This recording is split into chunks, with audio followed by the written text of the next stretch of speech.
The purpose of this video is to show you how to restore your system to factory settings. When this dryer is pulled down and let go, it stays in place. The tension is too tight. You must use the minus button to decrease the tension.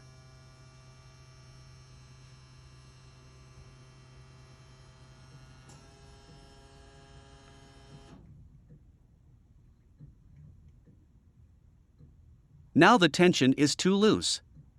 The dryer falls too fast. We are using the plus button to add a little more tension.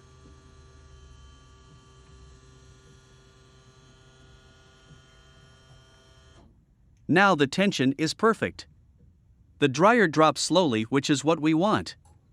This setting supports the dryer's weight without making you feel like the cord is tugging. Adjusting the height of your dryer. Please note that when returning your dryer to its resting height, do so briskly. You want to make sure the dryer's brake engages properly. Notice the dryer's height.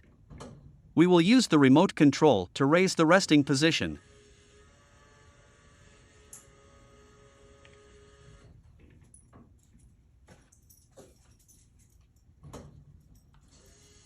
Now we will lower the dryer's resting height.